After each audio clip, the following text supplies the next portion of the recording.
Bien, nous allons aborder un nouveau chapitre dans cet ensemble consacré à la métrologie et aux statistiques. Et ce chapitre va traiter d'étalonnage et de régression. Donc c'est un chapitre qui va être découpé en 5 séquences, avec traditionnellement un quiz pour la validation des acquis à la fin de chacune des séquences. Lors de cette première séquence, nous allons présenter qualitativement la démarche d'étalonnage, le vocabulaire associé à cette démarche et les tenants et les aboutissants de cette démarche. Donc il n'y aura pas de démonstration mathématique en tant que telle. Ces démonstrations apparaîtront dans les séquences suivantes. Alors, pourquoi a-t-on besoin d'un étalonnage? Eh bien, on pourrait dire que c'est parce qu'on ne mesure jamais directement la grandeur dont on a besoin. Alors, ça paraît surprenant, mais c'est ainsi. Si vous regardez à gauche de l'écran, vous voyez un pèse-lettre, un pèse-objet. Sur ce pèse-objet, on a déposé une tasse, peut-être en porcelaine parce qu'on est à Limoges. Sous l'effet du champ de la pesanteur, on observe un déplacement vertical du plateau et par le biais d'un mécanisme, ce déplacement vertical est transformé en déviation angulaire. Bien, la déviation angulaire, c'est ce qu'on appelle l'indication, la valeur fournie par l'instrument de mesure, et c'est ce que l'on observe directement. On n'observe pas directement la masse. Alors, ce qu'on attend naturellement d'un instrument de mesure, c'est un résultat de mesure. On rappelle que c'est non pas une valeur unique, mais un ensemble de valeurs attribuées à un mesurande. Et le mesurande qui nous intéresse ici, c'est la masse. Donc il va falloir convertir la déviation angulaire en masse, et c'est l'objet de l'étalonnage. Donc il faut retenir que on ne mesure jamais directement la grandeur d'intérêt. On va observer, on va mesurer une indication et que l'on va transformer au travers d'un modèle en grandeur d'intérêt. Donc ici, en masse et en résultat de mesure. Alors, traditionnellement dans ces séries de cours, on va se servir d'un exemple sous-jacent à la présentation, et ici on va s'intéresser à l'analyse d'un spectromètre d'absorption atomique à qui on demande, cette méthode de mesure, eh bien, de doser du cuivre. Voilà. Alors, bon, l'exemple est issu de la littérature. On va faire un plan d'essai. Dans ce plan d'essai, on va imposer un certain nombre de concentrations. C'est ce qu'on voit dans la colonne concentration du tableau, en milligrammes par millilitre. Et pour chacune de ces concentrations, on va observer une milliabsorbance. C'est ce qu'on voit dans la colonne de droite du tableau. Voilà. Et donc, ce qu'on va essayer de faire à partir de ce jeu de données, c'est comprendre comment on peut estimer la teneur en cuivre d'un nouveau tube à essai qui serait soumis à l'analyse. Ce qu'on voit dans la colonne concentration, c'est ce qu'on appelle le plan d'essai. Définir un plan d'essai, c'est définir le nombre de concentrations qu'on va choisir, la valeur de ces concentrations avec d'éventuelles répétitions. Alors, on va voir dans cette démarche la définition du mot étalonnage qui est longue. Donc à l'écran, vous voyez des parties plus en surbrillance que d'autres. Et donc, pour bien assimiler cette définition, qui est une définition issue du vocabulaire international de métrologie, on va expliquer bout par bout et illustrer bout par bout le sens des mots importants dans les phrases. Alors on nous dit que l'étalonnage, c'est une opération qui, dans des conditions spécifiées, établit en première étape une relation, etc. Les conditions spécifiées, ça va être le nombre de concentrations étalons, la valeur de ces concentrations étalons et les éventuelles répétitions.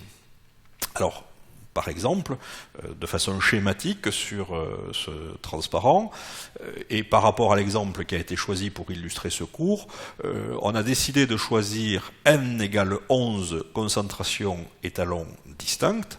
C'est ce qui est matérialisé sur l'axe horizontal par des positions équi réparties de 0,1 en 0,1 mg par millilitre. Naturellement, lorsqu'on dispose d'un étalon, aussi cher soit-il, il y a une incertitude qu'on considérera petite par rapport à d'autres incertitudes, mais on en reparlera.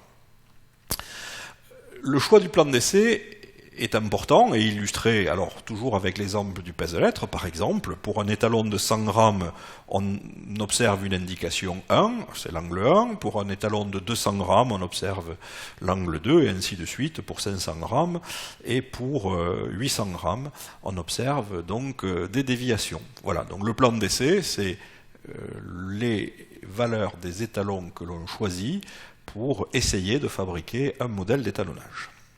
Alors on aurait pu, revenons au spectro, choisir 11 concentrations étalons, mais pas réparties de la même façon. Donc sur la partie haute du transparent, on voit ce qu'on a vu tout à l'heure. Les opérateurs ont choisi d'observer la milliabsorbance pour 11 concentrations en étalons distinctes, réparties de 0 à 1 mg par millilitre. Mais on aurait très bien pu faire la répétition de la mesure de l'absorbance pour 5 concentrations nulles, c'est ce qu'on voit à gauche de l'axe, pour 5 concentrations à la teneur de 1 mg par millilitre, c'est ce qu'on voit à droite de l'axe dans la partie inférieure du transparent, et puis un point central, situé à 0,5 mg par millilitre, on aurait eu exactement le même nombre d'essais à faire. Maintenant, est-ce qu'il y a une différence entre la stratégie numéro 1 et la stratégie numéro 2 ? Eh bien oui, et l'objectif de ce cours va être de comprendre le rôle du choix du plan d'essai. Alors en choisissant la répartition située en haut de l'écran, eh bien on va privilégier l'allure du nuage de points qui relie l'absorbance à la concentration, pour pouvoir s'assurer qu'on n'a pas atteint, par exemple, la limite de linéarité. Donc on va privilégier l'observation de l'allure de la fonction de réponse et la recherche de la limite de linéarité si on ne la connaît pas. Dans la situation du bas, on suppose que l'on connaît la limite de linéarité de la méthode, on va définir la linéarité dans les planches qui suivent, et donc on va privilégier la minimisation de l'incertitude sur les paramètres du modèle en choisissant cette disposition, à savoir la sensibilité du modèle, la sensibilité de la méthode de mesure, pardon, et l'indication du blanc, c'est-à-dire l'information en l'absence de concentration. Donc, il faut choisir un plan d'essai en fonction des objectifs de l'étude. Donc, dans cette étude, et dans l'exemple que nous avons vu depuis le départ, eh bien, les opérateurs ont choisi 11 concentrations distinctes qui varient avec un pas de 0,1 mg par millilitre, de 0 à 1 mg par millilitre pour la teneur en cuivre. Alors, la première des choses à faire, c'est de vérifier l'hypothèse de linéarité ou de se ramener par une transformation mathématique adéquate à cette hypothèse. Donc on va faire un nuage de points pour voir si finalement l'indication Y, en l'occurrence la milliabsorbance, croît linéairement en fonction de la concentration. Voilà le sens du mot linéarité. Alors pourquoi ? Parce que ça permettra de postuler un modèle continu y fonction de x sous la forme d'une équation de droite de type y égale alpha 0 plus alpha 1x, et on tirera profit de cette équation de droite pour obtenir tout un tas d'informations sur l'étalonnage. Quand on ne dispose pas d'un nuage de points comme on voit ici qui est linéaire, il arrive qu'au travers d'une transformation logarithmique, ou une double transformation logarithmique, une transformation en racine carrée, on essaie de se ramener à une droite, une équation de droite. Alors regardons ici ce qui se passe. Eh bien, on dispose donc du tableau avec les premiers résultats, le plan d'essai dans la colonne concentration, les valeurs observées ou mesurées dans la colonne indication, et donc on a fait un nuage de points, et donc l'œil permet de dire que ce nuage de points, on doit pouvoir raisonnablement le modéliser à partir d'une droite.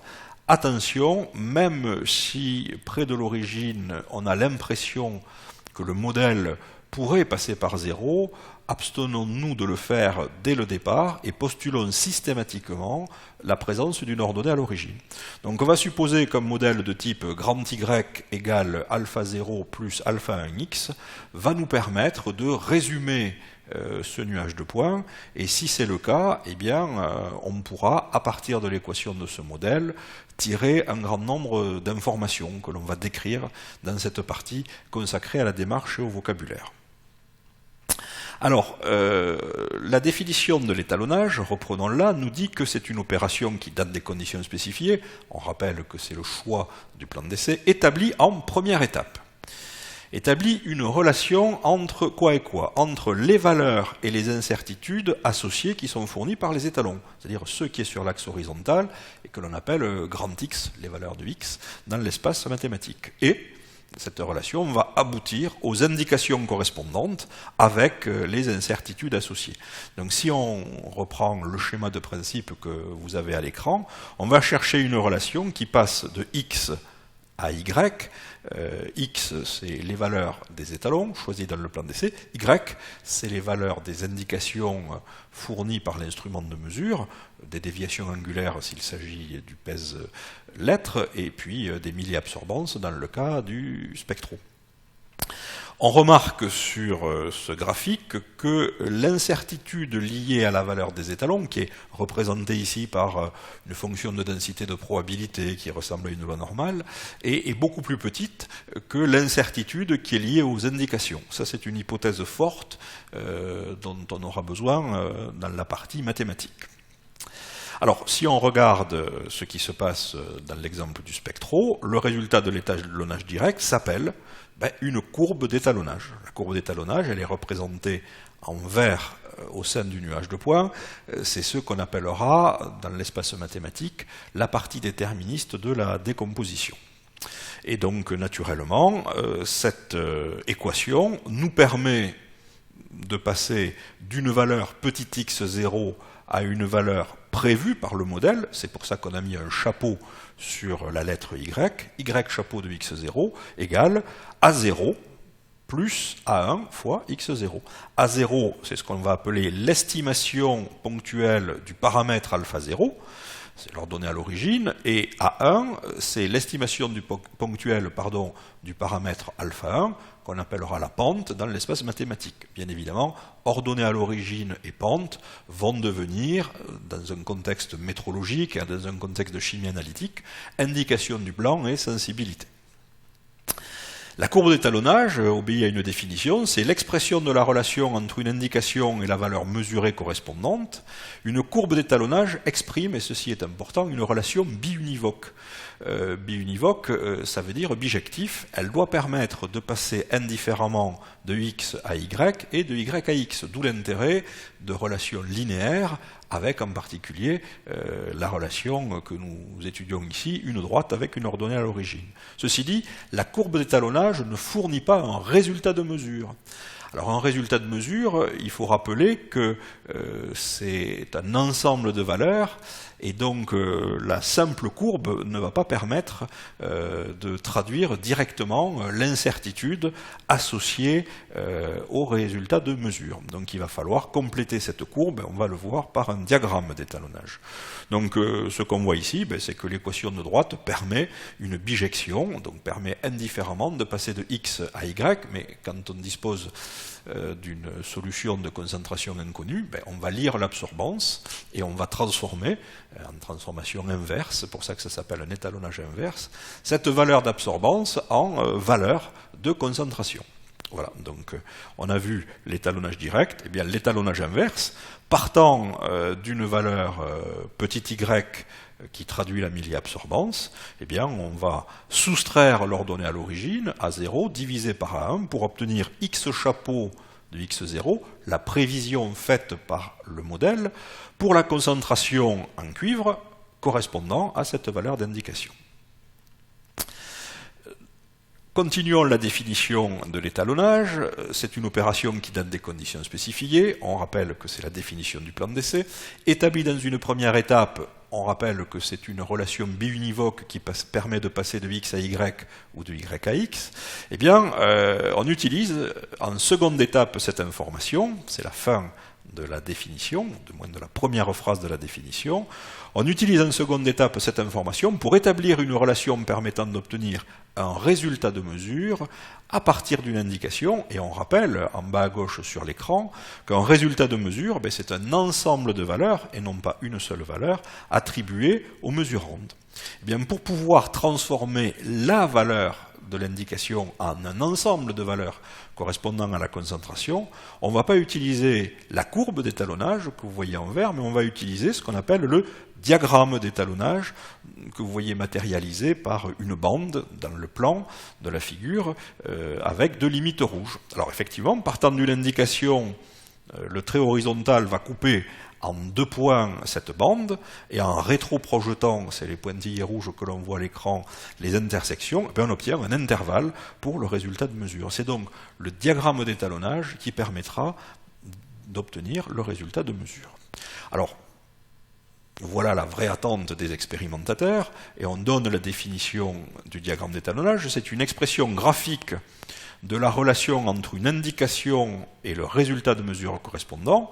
Un diagramme d'étalonnage est une bande du plan qui représente la relation entre une indication et un ensemble de valeurs mesurées. Donc en fait, il va falloir déployer des méthodes numériques pour pouvoir passer du nuage de points ou du tableau brut de valeurs observées en diagramme d'étalonnage. On remarque au passage que les limites de ce diagramme d'étalonnage, matérialisées en rouge sur l'écran, ne sont pas, entre guillemets, parallèles à la courbe d'étalonnage. Ceci est important et on va le préciser à partir des données de l'exemple. Donc voilà ce que l'on observe. Alors, naturellement, à la bonne échelle, ce coup-ci, eh bien, on observe que le diagramme d'étalonnage n'est pas de largeur constante sur toute la plage. On voit qu'il est plus étroit au milieu et qu'il est plus large aux extrémités. C'est le cas systématiquement lorsqu'on est en présence d'un modèle avec constante, et c'est le modèle que nous avons postulé.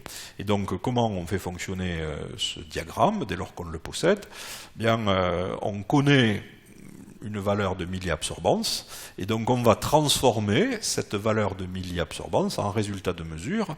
X chapeau 0, c'est la prévision ponctuelle, qui va être entourée par une incertitude et un facteur d'élargissement. S de X chapeau 0, c'est l'écart type, qui traduit le doute associé à la prédiction de la concentration X0, et T, c'est un facteur d'élargissement issu d'une loi de Student qu'on rappellera par la suite. Donc on est toujours sur le principe d'estimation, une valeur centrale, plus ou moins, un certain nombre de fois, l'écart type de l'estimation. Alors voilà la définition issue du vocabulaire international de métrologie liée au diagramme d'étalonnage. Le diagramme d'étalonnage correspond à une relation multivoque. Multivoque, ça veut dire, si on regarde les flèches vertes, qu'à un seul X, on obtient un ensemble de Y, c'est comme ça qu'on construit le diagramme, et à un seul Y, à une seule indication, on obtient par transformation un ensemble de valeurs de X, c'est comme ça qu'on exploite le diagramme d'étalonnage. Chose importante, c'est que la largeur de ce diagramme ou de ce fuseau n'est pas constante, on l'a déjà dit, et cette largeur va traduire, quand on en a besoin, en particulier dans l'utilisation de lois de propagation d'incertitude, bien va traduire l'incertitude instrumentale. L'incertitude instrumentale, c'est la largeur horizontale du diagramme d'étalonnage. Alors, essayons de voir si notre définition est complète maintenant. L'étalonnage, c'est une opération qui, dans des conditions spécifiées, donc on rappelle qu'il s'agit du choix du plan d'essai, le nombre de concentrations, par exemple, la répétition éventuelle et les valeurs de ces concentrations. L'opération permet d'établir dans une première étape une relation biunivoque qui permet de transformer les valeurs de x en valeurs de y et réciproquement les valeurs de y en valeur de x, et puis utilise en seconde étape cette information pour établir une relation permettant d'obtenir un résultat de mesure, c'est-à-dire un ensemble de valeurs, c'est-à-dire un intervalle de confiance pour la concentration, en fonction ou à partir d'une indication. Donc on a essayé, au travers de ces quelques planches, d'illustrer la définition donnée dans la première phrase dans le vocabulaire international de métrologie relative à l'étalonnage. On nous dit aussi qu'un étalonnage, comment va-t-on le traduire? On peut l'exprimer sous forme d'un énoncé, donc d'une phrase, d'une fonction, d'un diagramme, d'une courbe, d'abac, d'une table, etc. Il y a différentes façons de restituer cette démarche. Dans certains cas, nous dit-on, on peut l'étalonnage consiste à faire une correction additive et ou multiplicative. Alors une correction additive, c'est ce qu'on voit dans la formule qui est encadrée.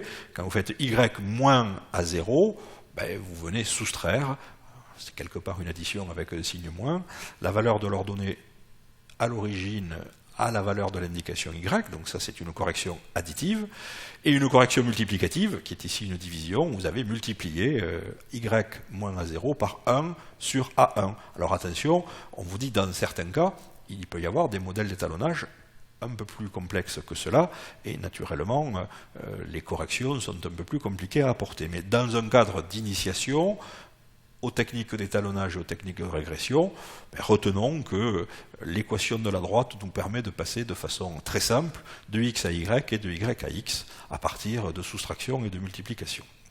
Alors, dernière phrase de la définition, il convient de ne pas confondre l'étalonnage, qui est un mot qu'on utilise un peu à tort et à travers dans la littérature et au quotidien, avec l'ajustage d'un système de mesure, souvent appelé improprement auto-étalonnage, ni avec la vérification de l'étalonnage. Donc la seule première étape dans la définition est souvent perçue comme étant l'étalonnage. Souvent vous cherchez la relation y égale a0 plus a1x, et en fait ce qui est très important c'est le diagramme d'étalonnage, donc c'est l'étalonnage inverse avec la propagation des incertitudes. Alors, maintenant qu'on a vu un petit peu le modèle, le principe de l'étalonnage, eh bien il va y avoir en chimie analytique un vocabulaire un peu plus dédié aux besoins, et donc on va préciser toujours dans cette démarche des éléments de vocabulaire tels que le blanc et l'indication du blanc. Eh bien, le blanc, c'est un essai qui est réalisé en l'absence d'analyte, c'est la concentration 0, et l'indication du blanc, c'est la valeur observée, ici en milliabsorbance, pour cet essai. Donc c'est ce qui est représenté ici, et naturellement ce n'est pas une valeur unique, eh bien c'est un ensemble de valeurs. La droite passe au mieux par le nuage de points, donc par voie de conséquence, il peut y avoir une infinité de droites qui sont satisfaisantes, et naturellement ces droites vont présenter une infinité d'intersections avec l'axe vertical, ce qui va donner un intervalle de confiance ou un résultat de mesure pour l'indication du blanc. Il y aura donc une incertitude sur l'ordonnée à l'origine. Cette incertitude va être directement liée à des caractéristiques de modèle d'étalonnage que l'on appelle des limites de détection et des limites de concentration. Alors, pour illustrer ce qu'on appelle la limite de détection, eh bien, on reprend l'exemple du pèse-lettres. Vous voyez à l'écran à gauche un plateau vide, et vous voyez à l'écran à droite le même plateau dans les mêmes conditions, dans le même champ de la pesanteur, surmonté par une feuille de papier à cigarette. Eh bien, naturellement, la masse d'une feuille de cigarette est trop faible pour que vous puissiez voir la déviation angulaire.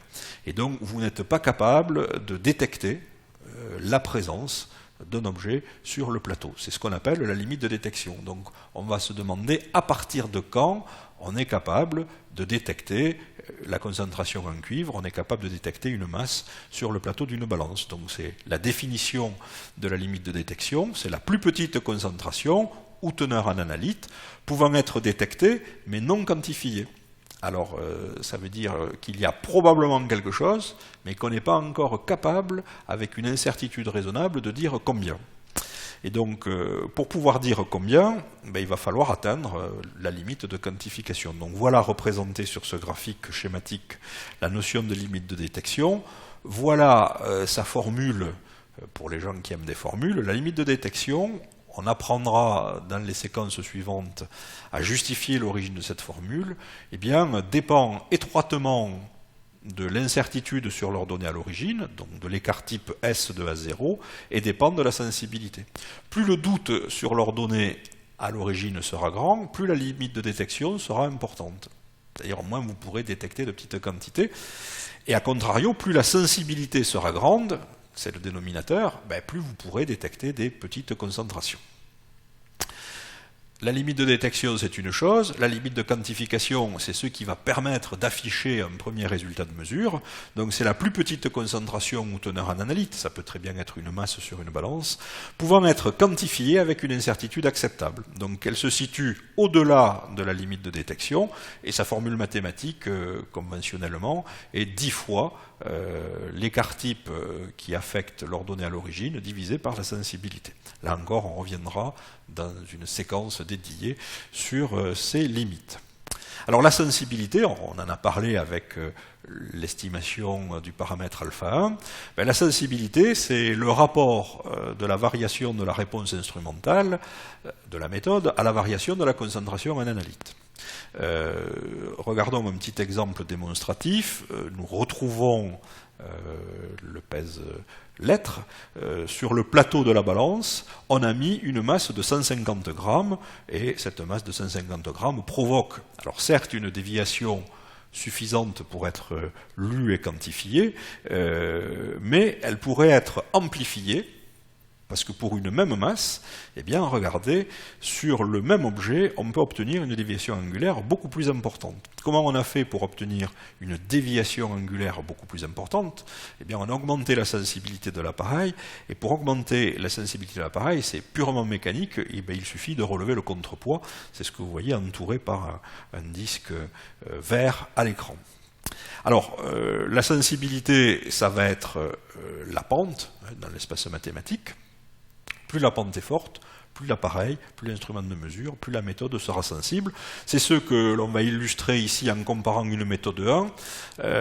La méthode 1, qui est représentée par un modèle bleu à l'écran, nous montre le delta Y que l'on observe si l'on donne une variation delta X à la concentration.